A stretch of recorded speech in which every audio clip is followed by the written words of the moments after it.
बाळासाहेब ठाकरे 1995 मुख्यमंत्री का झाले नाहीत? चला पाहूयात. 1995 जेव्हा शिवसेना भाजपच्या युतीची पहिल्यांदा सत्ता आली तेव्हा बाळासाहेब ठाकरे मुख्यमंत्री झाले नव्हते. पण 2019 मात्र महाविकास आघाडीची सत्ता स्थापन करताना उद्धव ठाकरे यांनी मुख्यमंत्रीपद स्वीकारलं.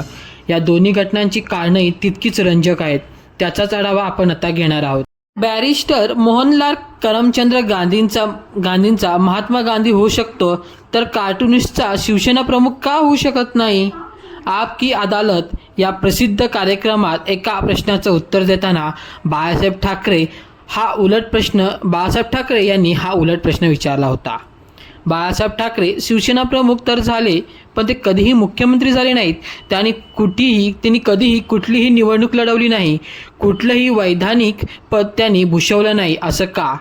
माझ्या हातात सत्ता रिमोट कंट्रोल आहे, असं मात्र बाळासाहेब ठाकरे सतत म्हणत. 1995 साली जेव्हा शिवसेना आणि भाजपच्या युतीची सत्ता आली तेव्हाही बाळासाहेब ठाकरे यांनी मनोहर जोशी यांना मुख्यमंत्रीपद केलं. बाळासाहेबांची शेवटची भेट कायम लक्षात राहील. बाळासाहेब ठाकरेंनी मायकल जॅक्सनबद्दल काय म्हटलं होतं, चला पाहूयात. खरं तर जेव्हा शिवसेनेवर त्यांची संपूर्ण पकड होती, भाजपबरोबरच्या युतीतही तेव्हा त्यांच्यात शब्द अंतिम ठरत होता. अशी स्थिती असतानाही त्यांनी मुख्यमंत्रीपद का स्वीकारलं नाही असं विचार.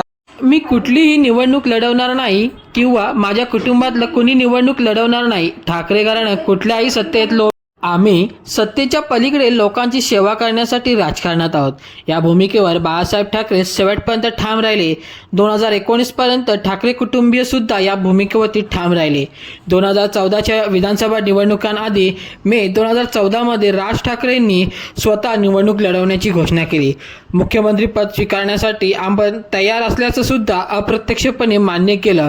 पण त्यांची ही घोषणा फक्त घोषणाच राहिली, कारण पुढच्या 4 महिन्यातच म्हणजेच ऑगस्टमध्ये त्यांनी नागपुरात पत्रकारांशी बोलताना आपण निवडणूक लढणार नसल्याचं स्पष्ट केलं. त्यावेळी त्यांनी कारण दिलं ते ठाकरे कुटुंबियात यापूर्वी कोणीही निवडणूक लढवलेली नाही. संपूर्ण महाराष्ट्र हा आमचा मतदारसंघ असल्याचं आम्ही मानत आलो आहोत. त्यामुळे कुणा एका मतदारसंघापुरते आम्ही मर्यादित राहिलेलो नाही. पुढे 2019 आदित्य ठाकरे थेट निवडणुकीच्या रिंगणात उतरले आणि वरळीतून आमदार झाले. निवडून येणारे ते पहिले ठाकरे ठरले. पुढे सत्तेच्या वाटाघाटीत उद्धव ठाकरे मुख्यमंत्री झाले. मग जे उद्धव ठाकरेंना शक्य झाले ते बाळासाहेबांना का शक्य नव्हतं? किंवा जो रिमोट कंट्रोल बाळासाहेबांना चालवता आला तो उद्धव ठाकरेंना का शक्य नाही? थोडक्यात बाळासाहेबांना त्यांचे मनोहर जोशी आणि नारायण राणे सापडले, मग उद्धव ठाकरेंना ते का नाही सापडले असाही प्रश्न पडतो. बाळासाहेबांबाबतच्या 1995 मधल्या तत्कालीन घडामोडींचा आढावा घेताना आपण या प्रश्नांचं सुद्धा उत्तर शोधणार आहोत. पण सर्वात आधी सगळ्या जमेच्या बाजू हातात असतानाही बाळासाहेब ठाकरे 1995 मुख्यमंत्री का झाले नाहीत ते चला जाणून घेऊयात. बाळासाहेब ठाकरे मुख्यमंत्री का झाले नाहीत पाहूयात. 90चं दशक हे तसं पाहिलं तर देशाच्या राजकारणात उलथापालथ आणि अस्थिरतेचं राहिलं आहे. केंद्रीय राजकारण अस्थिर असताना वेगवेगळ्या राज्यांमध्ये मात्र त्यावेळी लालू यादव, बिनू पटनायक, करुणानिधी, जयलीला, प्रकाश सिंह बादल, मायावती यासारखे स्वतःचे पक्ष चालवणारे नेते मुख्यमंत्री होत होते. मग स्वतःचा पक्ष चालवणाऱ्या बाळासाहेब ठाकरेंनी स्वतःला या पदापासून दूर का ठेवलं? आपण निवडणुकीला उभे राहणार नाही, कोणतेही पद घेणार नाही, पुरस्कार घेणार नाही, आत्मचरित्र लिहिणार नाही, असं बाळासाहेब ठाकरे बोलत आलेले आपल्याला पाहायला मिळते. ज्ञानेश महाराव यांनी अनेक वेळा बाळासाहेब ठाकरे यांची मुलाखत घेतली. त्यावेळी बाळासाहेब ठाकरे यांचं राजकारण जवळून पाहिलं आहे. ते पुढे सांगतात, 1995च्या महाराष्ट्र विधानसभा निवडणूक प्रचारात शिवसेनेचा मुख्यमंत्री होईल आणि तो आई जगदंबा ठरवेल, असं बाळासाहेब ठाकरे बोलत. हे जगदंबा माताने तुम्हाला सांगितलं आहे का, असा प्रश्न तेव्हा मी बाळासाहेबांना मुलाखतीत विचारला होता. त्यावर ते म्हणाले, अहो जगदंबा म्हणजे आपली मायबाप जनता, मतदार. ह्यासाठी म्हणजे मुख्यमंत्रीपदासाठी ज्या उलथाडाली कराव्या लागतात त्या मला जमणार नाहीत, असं ते सांगत. यावर ते अखेरपर्यंत ठाम राहिले. म्हणूनच शिवसैनिकांमध्ये आणि नेत्यांमध्ये त्यांच्याबद्दल आदराने स्थान पक्क झालं आणि लोकांमध्ये त्यांचं नेतृत्व प्रभाव वाढवत राहिलं, असंही महाराव यांनी म्हटलं आहे. सत्तेची ताकद आणि मर्यादा त्यांना नीटपणे ठाऊक होत्या. सत्ता येईल आणि जाईल, पण सत्तेसाठी मी शिवसेना संपवणार नाही, असं ते म्हणत आले होते. यासाठी ते 1995मध्ये युतीची सत्ता येताच रिमोट कंट्रोलच्या भूमिकेत गेले आणि शिवसेनेच्या मुख्यमंत्र्यालाच म्हणजेच मनोहर जोशींना फटकारतही ते राहिले असे महाराव सांगतात. बाळासाहेब ठाकरे भावनिक कारणांमुळेच मुख्यमंत्री झाले नाहीत असं ज्येष्ठ पत्रकार सांगतात.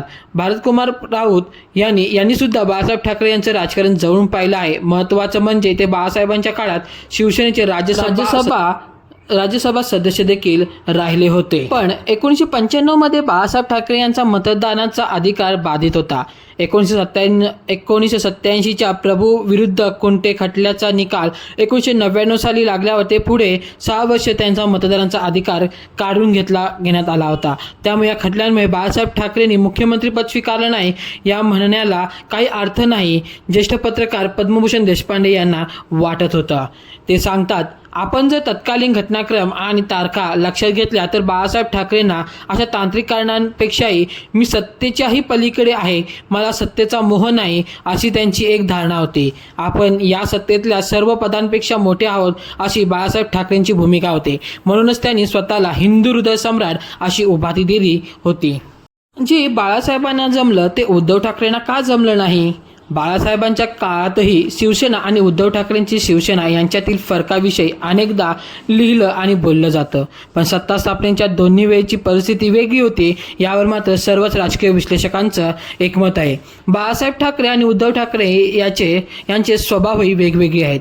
दोघांचे राजकारण करण्याची पद्धतही वेगळी आहे. विरोधकांना चितपट करण्याची उद्धव ठाकरे यांची शैली वेगळी आहे, ती बाळासाहेब ठाकरेंप्रमाणे थेट नाही. पण तरीही बाळासाहेबांना सत्तेचा रिमोट कंट्रोल चालवणं शक्य होतं, तर उद्धव ठाकरेंना का शक्य नव्हतं असा प्रश्न मात्र विचारला जातोच. उद्धव ठाकरेंना हे जमलं नसतं म्हणून ते स्वतः मुख्यमंत्री होण्यास तयार झाले असं एका ओळीत यांचं उत्तर ज्ञानेश महाराव देतात. पण उद्धव ठाकरे यांची मात्र मुख्यमंत्रीपद स्वीकारण्याची भूमिका नव्हती. शरद पवार यांनी त्यांना मुख्यमंत्रीपदासाठी तयार केलं आणि त्यांना तयार करण्यातच बराच वेळ गेला, म्हणून सत्ता स्थापनेला काहीसा वेळ लागला असं निरीक्षण याबाबत सांगितलं जातं. 3 पक्षांचं सरकार स्थिर चालवण्यासाठी उद्धव ठाकरे यांनी मुख्यमंत्री होणं गरजेचं होतं असं शरद पवारही तेव्हा म्हटलं होतं.